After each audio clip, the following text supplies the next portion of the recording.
sin embargo, también dentro de las leucemias, y ustedes saben que hay también leucemias que afectan la serie roja y que afectan la serie plaquetaria también. Y si afecta la serie roja, habitualmente no es del color blanco. En ese caso, ¿qué se llamaría?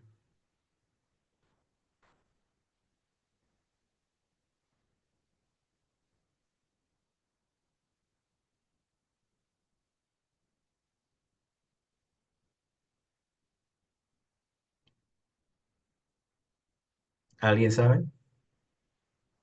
Ay, cuidado que los agarren en el examen, pero bueno. De acuerdo al tipo de leucemia tiene su nombre, entonces si es un compromiso de la serie roja, pues se llamará eritroleucemias, dependiendo del componente principal, pero en vista de que son habitualmente más los del compromiso de la línea blanca, es que tienen el denominativo de leucemia, ¿ya? O sangre blanca. ¿Listo? Las leucemias pueden clasificarse en agudas y crónicas. Eso quiero que lo entiendan bien. Las leucemias no se contagian. Las leucemias pueden clasificarse en agudas y crónicas. Pregunto, ¿la leucemia al clasificarse en agudas y crónicas está en relación al tiempo de evolución? ¿Sí o no? No, No, no lo sé. ¿En relación a qué está? ¿Por qué se dice agudo? Porque se dice crónico entonces. ¿O será que una aguda en algún momento se va a cronificar? No, una crónica se puede hacer aguda. Una crónica se puede ser aguda, correcto, pero ¿y por qué una... la aguda no ocurre pues, en las células inmaduras y la crónica en las células maduras, doctor, células maduras disfuncionales. Ya, ya. Entonces no está en relación al tiempo, ¿no? Sino al componente fisiopatológico que está mediado directamente, ¿no? En las agudas hay un bloqueo en la maduración celular, ¿no es cierto?, que impide que terminen de formarse las células en su etapa de desarrollo o en su etapa de formación de blastos, terminen de formarse en células jóvenes y maduras. ¿Listo? Entonces no completan una maduración. En cambio, las leucemias crónicas hay más bien clonaciones anormales de células que se producen exageradamente de forma descontrolada. Listo. Ahora, otra pregunta. ¿El rango para decir leucemia en general abarca de cuánto a cuánto? de 1000 a 400.000 leucocitos, ¿no? De 1000 a 400.000 e incluso en la literatura ustedes pueden encontrar que pueden abarcar hasta 500.000. En alguna literatura he encontrado inclusive hasta 600.000, pero la mayoría que van a encontrar está en torno a los 400.000. Eso significa, ya, y esto a veces cuesta entender, de que cuando yo estoy con un paciente que tiene leucopenia de forma reiterativa en el tiempo, solo con leucopenia, puedo tener 2.500, 3.000 leucos, ya puedo estar con un indicio o con un dato de una leucemia. ¿Listo? Otro dato que tienen que entenderlo es que en relación a la leucemia aguda y crónica, ¿ya? Habitualmente las leucemias agudas, al tratarse de un bloqueo en la maduración que tienen, significa de que han quedado en el proceso, ¿ya? De los precursores. Cuando estaban en la etapa de precursores, ahí ocurrió un bloqueo en la maduración. Significa que se interfirió el proceso de maduración. Y todos esos blastos van a seguir produciéndose, acumulándose hasta que llegan a ese nivel. Hagan de cuenta de que tienen que llegar hasta Montero y de repente en Guarnes hay un bloqueo. Todos los autos que estaban yendo de Santa Cruz hasta Montero llegan a Guarnes y se siguen acumulando y se siguen acumulando. ¿Me entienden? Entonces, ¿y qué van a hacer todos esos que se siguen acumulando? Pues van a retroceder un poco y se van a quedar quietos en la ciudad. Lo mismo ocurre, entonces se van a producir grandes cantidades de blastos y se van a ir quedando y acumulando en la médula ósea. Estos blastos que se van acumulando en la médula ósea van a ser de que se interfiera también la producción de las otras líneas celulares. ¿Por qué? Porque va a haber una infiltración ya por células blásticas dentro de la médula ósea. Y al haber una infiltración blástica va a afectar también la hematopoiesis en general, tanto de la serie eritroide como de la serie megacariocítica. Y resultado de eso, al afectarse las tres líneas celulares, va a ser que van a terminar ocurriendo, ¿qué cosa? Pancitopenia, que es una de las formas de manifestarse de las leucemias agudas. Entonces, una de las formas de manifestarse son con citopenias, pancitopenias. ¿Listo? Entonces, a esta infiltración de la médula ósea lo que va a ocasionar en el tiempo es que haya una insuficiencia medular. Infiltración, infiltración medular. Una vez que ocurre esa infiltración medular, esa infiltración va a hacer que después vaya a ir a ciertos tejidos u órganos a afectarse. Y entre esos órganos y tejidos que se afectan, pues ahí está el hígado, ahí está el vaso principalmente. ¿Listo? Al acumularse gran cantidad de blastos, entonces, cuando estos sobrepasan más del 20%, es lo de que sella, es lo que sella, presten atención, es lo que sella la sospecha diagnóstica inicial para decir que estoy frente a una leucemia aguda.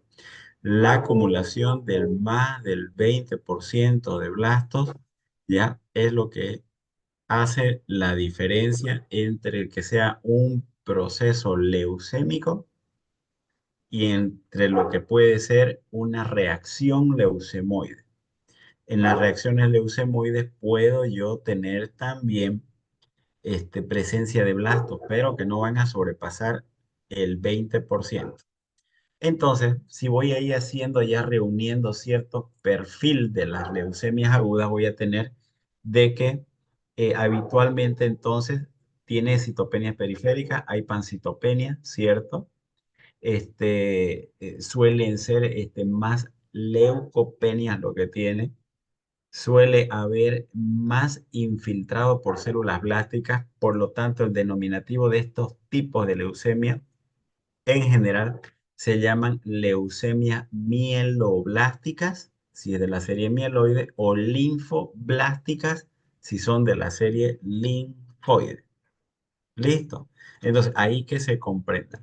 El otro grupo son las leucemias crónicas. En las leucemias crónicas hay clones neoplásicos que se encargan de la producción exagerada de células tanto de la serie blanca, de la serie roja o de la serie plaquetaria. ¿Listo? Y entonces, como son procesos crónicos que se van a encargar de producir elevadas cantidades de células, entonces a esto se le domina, se le tiene otro término. Entonces lo vamos a poder clasificar como leucemias mieloproliferativas y por otro lado leucemias linfoproliferativas. Significa que cuando yo escucho por ahí, por los pasillos del hospital, está con una leucemia mieloproliferativa, automáticamente tiene que venirse el término de cronicidad. Como va a producir grandes cantidades de una determinada línea celular, entonces la forma más común de manifestarse va a ser con el término de mielosis. Mielosis significa aumento en la producción de una línea celular. Hay algunos tipos de leucemia que las tres líneas celulares pueden estar aumentadas, entonces se denominaría panmielosis. Si es una sola línea celular, solamente mielosis. Son dos líneas celulares, puede ser igual mielosis de la línea celular blanca y mielosis de la línea celular plaquetaria. Ahora, el tema va de que cuando una leucemia crónica que ya está diagnosticada de repente cae al otro extremo, significa de que de estar 200.000 se me va a 1.000 células o de repente de no tener anemia cae en anemia, de no tener trombocitosis cae a trombocitopenia. En ese caso significa de que la leucemia crónica está empeorando, pronóstico reservado, mal pronóstico. significa de que está viendo, comenzando a haber una insuficiencia medular. Y en el momento que yo tengo disminución de alguna de las series en el curso de un proceso leucémico crónico, ¿ya? En el curso de un proceso crónico significa de que debo volver a hacer una biopsia medular y un aspirado medular para ver si no hay células blásticas. Y en el momento que yo encuentro en el curso de una leucemia crónica células blásticas mayor al 20%, significa que es una crónica reagudizada, que son de peores pronósticos. Entre las leucemias agudas y las leucemias crónicas, ¿cuáles son las que tienen mejor pronóstico? Pues las leucemias agudas. ¿Listo? Entonces, habiendo hecho esas dos grandes diferencias de forma general, entonces vamos a ir tomando algunos aspectos generales, ¿ya? Mm, mm, mm, mm, mm.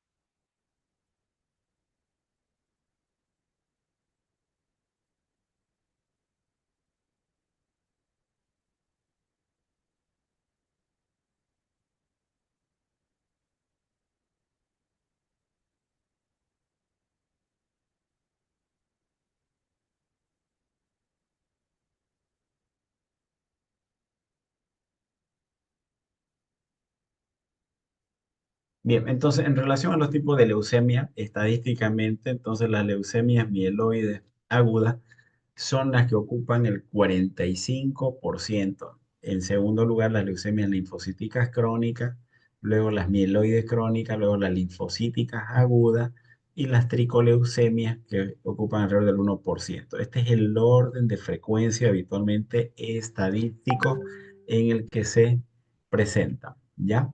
Entonces, para eso es importante que ustedes vayan a recordar cuando hablamos de las leucemias agudas, ¿no es cierto? Todos los que son los precursores tanto de la serie blanca como de la serie roja, etcétera. Habíamos dicho que el problema principal en las leucemias agudas está en dónde? En un bloqueo en la maduración celular, ¿no es cierto? Son incapaces de diferenciarse en células maduras. Ese es el principal marco fisiopatológico. Y es por eso de que puede quedarse, si es de la línea plaquetaria, puede quedarse el bloqueo a nivel del megacardioblasto o a nivel de la serie eritroide como pronormoblasto o de los monocitos monoblastos, los monocitos mieloblastos, pre-T, pre-B, etcétera, ¿ya? Entonces hay un bloqueo en la maduración celular. Los factores de riesgo que están directamente relacionados, las radiaciones ionizantes, exposición al benceno, quimioterapias, anomalías citogenéticas, etcétera, ¿ya? Entonces, no existe una sola etiología que dé cuenta de todas las leucemias, sino que son varios mecanismos que se postulan para que esto pueda ocurrir. Ahora, lo importante de esto es de que ustedes como médicos generales que van a hacer es de que puedan tener inicialmente la sospecha. Ustedes van a llegar a la sospecha y no lo van a dejar pasar por alto a ese paciente. Y su sospecha va a ser de ustedes, sospecho de que pueda ser una leucemia aguda. Sospecho que pueda ser una leucemia crónica. Hasta ahí llegan, hasta ahí. Porque no pueden ponerle el tipo específico de leucemia ya hasta que vaya a realizarse ese paciente mínimo un aspirado medular, donde van a confirmar su sospecha y si encuentran más de 20% de blasto, va a decir, sí, es una leucemia aguda. Ahora, ¿qué tipo de leucemia aguda? Eso lo da la inmunofenotipificación a partir de una biopsia medular. ¿Ya? Entonces, por eso es que no pueden decir, es una leucemia aguda promielocítica, ¿no? Entonces, no pueden poner ese término más específico, ¿ya? Su sospecha diagnóstica ya saben hasta dónde va. Bien, entonces, inicialmente, ¿qué es lo que va a haber entonces? Por la gran cantidad de blastos que se acumulan, ¿ya? Ante el bloqueo de la maduración celular va a haber una infiltración de la médula, como les mencioné, con pancitopenia. Esto tiene dos tipos de terminología, o leucemización o leucostasis por blasto, ¿ya? Una vez ocurre gran cantidad de leucostasis y afecta a las tres líneas celulares, ahí recién comienza a haber afectación o infiltración a los tejidos. Hepatoesplenomegalia, adenopatía, nivel del sistema nervioso central, piel o a nivel de las encías, ¿ya? Esto dependiendo el tipo de leucemia va a tener predisposición por alguno de estos lugares. Sospecharlo no es nada complicado y les diré que es de lo más sencillo sospechar en una leucemia. ¿Cuántas veces me ha tocado a mí esto? Me los derivan por anemia y termino diagnosticando leucemias agudas, ¿ya? Entonces, o me los derivan por plaquetopenia y terminan siendo leucemia, ¿ya? Entonces, todo está en base al conocimiento mínimo que ustedes puedan tener, ¿ya? ¿Cuáles van a ser las consecuencias clínicas, por ejemplo, de una pancitopenia? De la anemia va a venir como un síndrome anémico. De la disminución de la serie blanca va a venir el paciente con datos de un proceso infeccioso y resultado de la plaquetopenia con un síndrome hemorrágico. El paciente viene con sangrado, epistaxis, gingivorragia, hematuria, deposiciones melénicas, hemoptisis, etcétera, ¿ya? Bien, entonces, luego viene el tema de la clasificación. La clasificación, ya hace varios años atrás, eh, existe la clasificación que lo divide, ¿ya? Desde la variante M0 hasta la variante M7. Perdón. Ahí. Desde la variante M0 hasta la variante M7. Esta es una clasificación que le llaman de las FAB, ¿ya? Fue una federación internacional a la que se juntaron varios países, entre ellos franceses, americanos y británicos, y decidieron sacar una clasificación que les permita saber desde una célula que no es reconocible hasta una célula que es identificable y reconocible. Mientras menos se reconozca una célula, el pronóstico y el tratamiento es peor. Mientras más sea reconocida una célula, pues es más fácil de que el tratamiento tenga mejor pronóstico.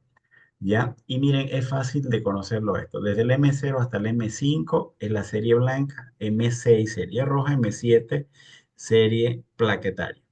El M0 significa que es una célula que no se identifica, no se sabe cuál de la serie blanca corresponde. El M1 es con diferenciación mínima, puede ser un mieloblasto, puede ser un monoblasto, pero no está claramente identificado. Estos dos tienen un pronóstico desfavorable. El M2 vendría a ser una leucemia mieloblástica aguda, el M3 una leucemia promielocítica aguda. El M4 es una leucemia mielomonocítica aguda. El M5 una leucemia monoblástica. El M6 una eritroleucemia. Y el M7 una leucemia megacariocítica o megacarioblástica o eritroblástica, si quieren.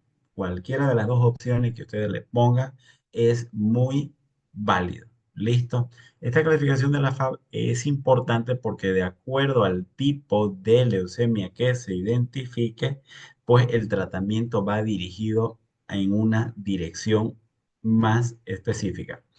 Dentro de las leucemias mieloides agudas, entonces, ya compromete más a personas adultas.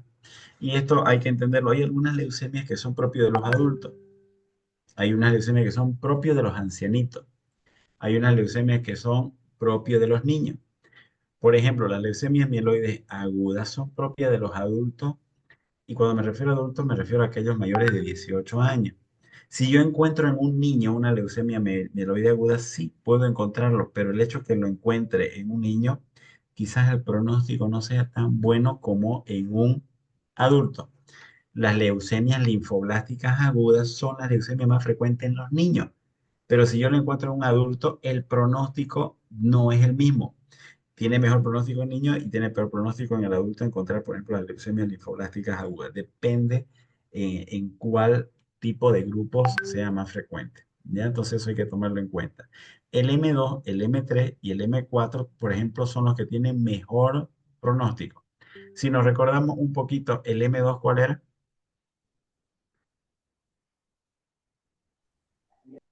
Leucemia mieloblástica aguda. El M3, Leucemia promielocítica, doctor. promielocítica. Y el Aguda. M4, Mielomonocítica, doctor. Mielomonocítica. Mielomonocítica. Muy bien, hasta ahí han entendido perfecto. Cuando hablamos de las mieloblásticas agudas, en la mayoría de los casos los pacientes tienen más de 50 años y no suele haber diferencia en cuanto al sexo, aunque existen, como les mencioné, más en niños. Cuando se presentan en niños tienen quizás un pronóstico que no sea tan favorable como en la de los adultos, ¿ya? Miren, estos son los tres grupos de síntomas, ¿ya? Entonces, hay síntomas que son constitucionales, síntomas por infiltración de la médula ósea, o sea, la pancitopenia, y síntomas por infiltración de órganos. Solo es cuestión de poder tener síntomas de estos tres grupos para que ustedes puedan tener las sospechas. Significa que con esta lámina, ustedes pueden hacer la sospecha diagnóstica de una leucemia. Sencillo.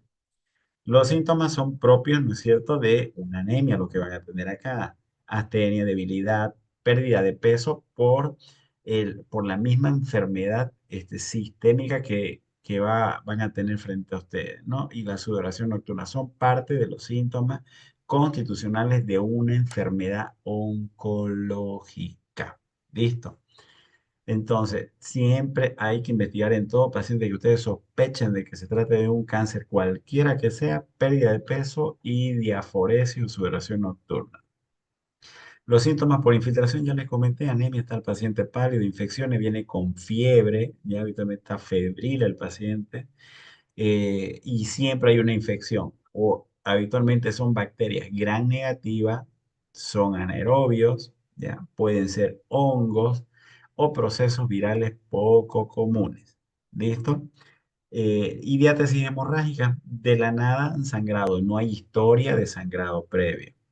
Otro grupo son los síntomas por infiltración en otros órganos, como hepato, esplenomegalia. Por lo tanto, puede haber distensión abdominal, hay dolor abdominal en dichos lugares, hipocondrio derecho, hipocondrio izquierdo, infiltraciones de la piel y sistema nervioso central, hipertrofia gingival, etcétera.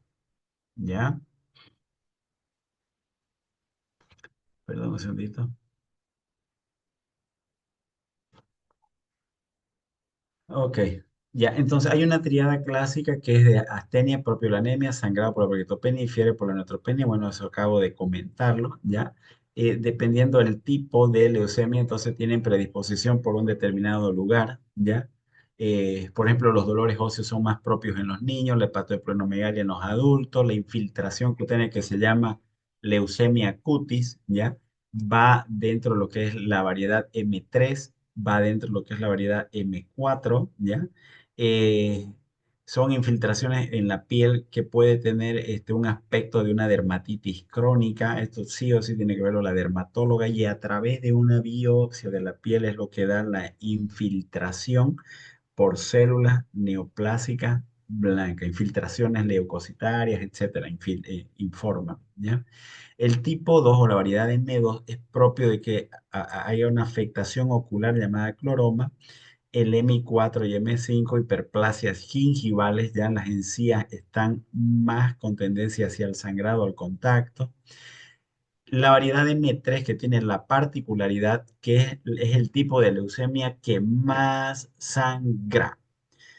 ¿Cuál es el tipo de leucemia que tiene más tendencia al sangrado? Si bien todas pueden sangrar porque es parte de la pancitopenia, pero la que desarrolla inclusive coagulación intramuscular diseminada, no se olviden que puede haber la variante sangrados o la variante con formación de coágulo, es la variedad M3.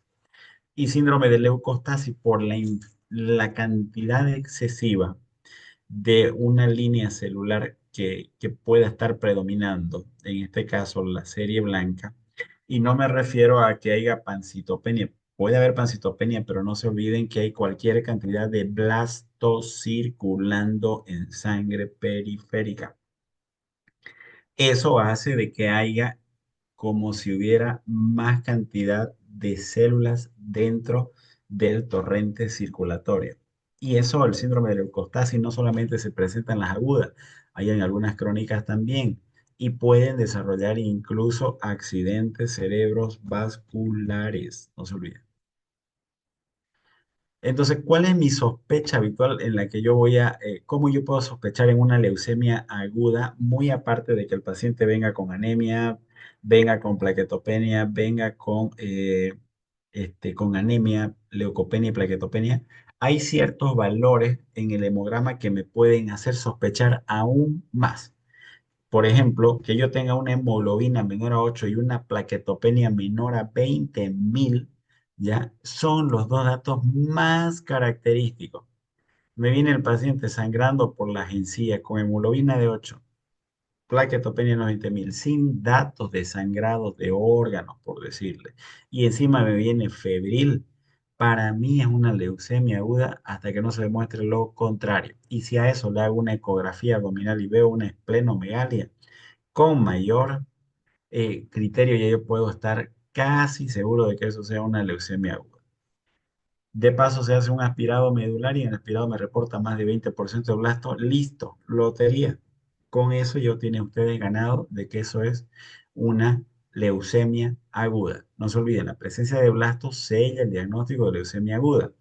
Y así bien breve, un caso de hace unos años atrás, había una tremenda endemia de dengue en nuestro medio. Y yo era el encargado en el cuarto piso de todo lo que es dengue. Era 50 pacientes todos los días veía con dengue, ¿ya? Todos los días veía dengue. Y todos los días circulaban altas, otros todavía tenían que quedarse en otros altas, y era tremendo. Bueno, la cuestión que me cae entre medio de ellos un chico que se llamaba Marcos, 33 años, y él ya venía con 2 a 13, con 3 semanas de evolución, ¿listo? Por un sangrado gingival y una epistaxis, ¿ya? Y él me lo mandan ahí al cuarto piso porque decía, está con un dengue hemorrágico. Dengue hemorrágico de 3 semanas de evolución, ¿ya? Y que cuando veo su hemograma, inicialmente llegó con una hemoglobina de 6, llegó con plaquetas de 7.000 y llegó con leucocitos de 1.000 o 1.200, ¿ya? Era una pancitopenia, o sea, muéstrenme un dengue en el cual en vez de tener hemoconcentración con hematocrito elevado, vaya a tener lo contrario, anemia severa, que inclusive hizo una insuficiencia cardíaca por su anemia severa aguda que tenía. Y esa anemia que tenía no era por el disque sangrado por la misma gingivorragia o epistaxis, ¿ya? Entonces, y por el tiempo de evolución tampoco estaba relacionado con una enfermedad del dengue. Se le hizo las pruebas de dengue y todo salió negativo. Ese mismo día que lo vi, ese mismo día fui y lo traje al colega de hematólogo, doctor, esto es una leucemia aguda. No perdió tiempo y sí, también entró en la sospecha, al igual le hizo el aspirado medular, el mielograma, y pues salió que era una leucemia aguda variante M3 con signos de sangrado. ¿Ya? Lo aislamos y todo aquello y agarrado, se inició tratamiento hasta el año pasado, y estoy hablando desde el año 2018, 2019. Desde ese año hasta el año pasado todavía venía Marcos todavía a hacerse sus quimioterapias y todo aquello, y salió venciendo la leucemia. ¿Me entienden? Al 100% lo venció y vino él agradecido. Cada vez en realidad que me veía, venía y me saludaba por el agradecimiento. Pasó como por 3 o 4 centros de salud y encima lo internaron como un dengue con signo de sangrado. Entonces tienen que ser ustedes muy atentos al momento de sospechar una, una leucemia aguda, ¿ya? Entonces, lo ideal siempre es realizar un